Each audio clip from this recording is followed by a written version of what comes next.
Here are some top tips on how you can transition to a raw vegan or fruitarian lifestyle.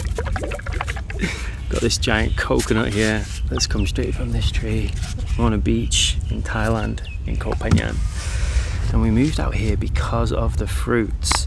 Because since 2019 I've been primarily fruitarian, and this was a big shift that happened when I had my awakening in 2016. And I realized most of the food I was eating is not actually made for humans. And what food is good for humans? And I've been on this whole journey of learning from some incredible masters and reading countless books and diving deep into how can we thrive as humans and how can we make sure we nourish our bodies. So I want to share with you here some of my top tips. We're running a masterclass in our raw vegan and fruitarian VIP community, a deep dive, but I want to give you the short version here if you're interested, because this will save you a lot of time, a lot of energy, trying things, trying to figure it out yourself. And so I've got 3 tips for you today. So grab a notepad, grab a pen if you're interested. So yeah, I started this raw vegan and fruitarian VIP community group with 5 other friends, so there's 6 of us. And we launched it. It's going amazingly, and we are looking for our founding members. We're looking for the people who want to come on this journey with us and spread the word and help other people transition, because when you're around like-minded, like-hearted people, it's just so much more fun. And if you're like me, probably you're a bit of an odd one out in your family, in your friends. Maybe you think differently to other people, maybe you live a different lifestyle. And here in Koh Phangan, Thailand, there's an entire fruitarian community. It's amazing. So here's my 3 tips I want to share with you. So the first tip: everybody's transition looks different. If you compare yourself to other people, you might end up doing actual damage to yourself.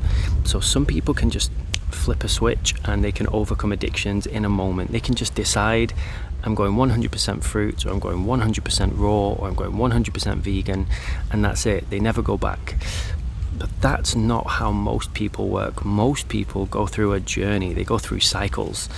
And this was the case with myself. So I had this big awareness.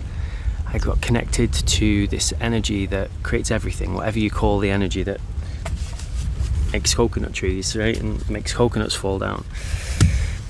I was in a meditation, and this connection happened, and then I started to become really sensitive of what happens to my body when I eat things.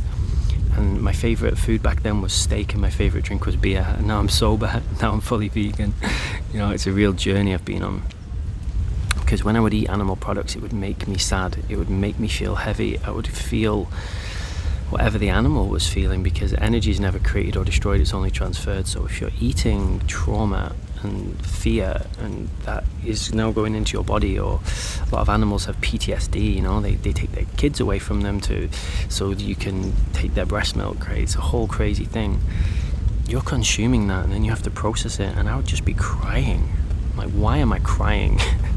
And I realized it was because my transition was about becoming more sensitive to energy, to the things I was putting into my body, and treating my body like a temple, treating my body like it's the best supercar that ever existed. So that's one of the things that I did. Now, I went through a cycle. First I became vegan, but I was still eating junk food, and I was still struggling a little bit with letting go of dairy. Dairy is very addictive, so that was one of my things. I kept going back, especially when I was emotional or I was overwhelmed or stressed. I would go back to ice cream, I would go back to pizza.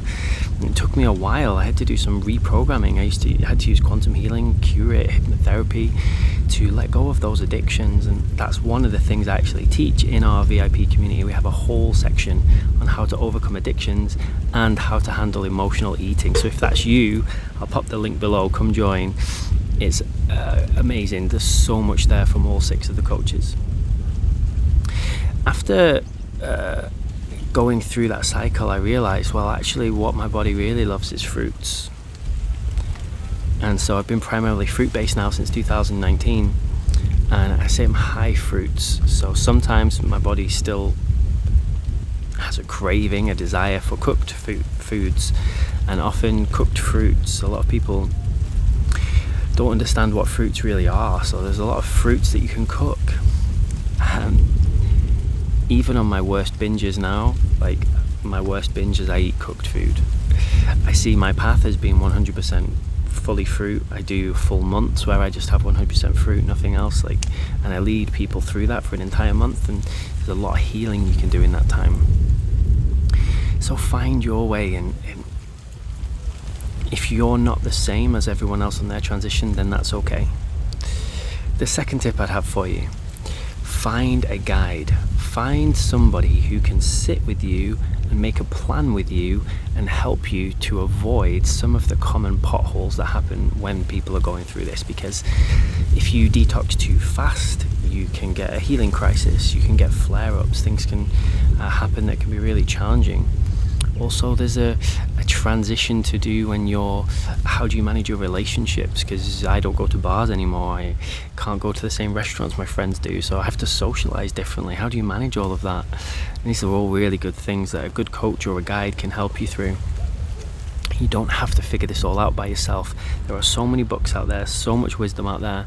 I learned from people like Dr. Arnold Ehret, amazing. Like, if you go and learn all about the mucusless diet, I learned from people like Dr. Sebi, great stuff in there as well, and so many other fantastic teachers. So go and learn, save yourself, trial and error, or don't, that's your choice, but having a guide is really good. Especially if you're going to do things like fasting and detoxing, having someone to hold your hand makes all the difference. The third tip I will have for you is find a good community, find some support. Just go on your phone wherever you are and type in raw vegans, and then put your city, if it's London or Manchester or New York or whatever. You'll find a bunch of people. Or Fruitarians in London, you'll find a bunch of people. We have over 1,000 members in a group, Fruitarians in the UK. Fantastic.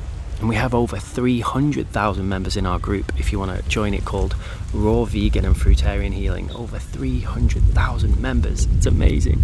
And that's why we've created this VIP community where we go even deeper. Live calls every week. You can ask questions in the Q&As. We've got every training you can think of: parasites, detoxes, protocols. We have transition plans, and we're running a masterclass coming this week. So if you're interested, follow the link below or comment Raw Vegan Fruitarian. I'll send you the details.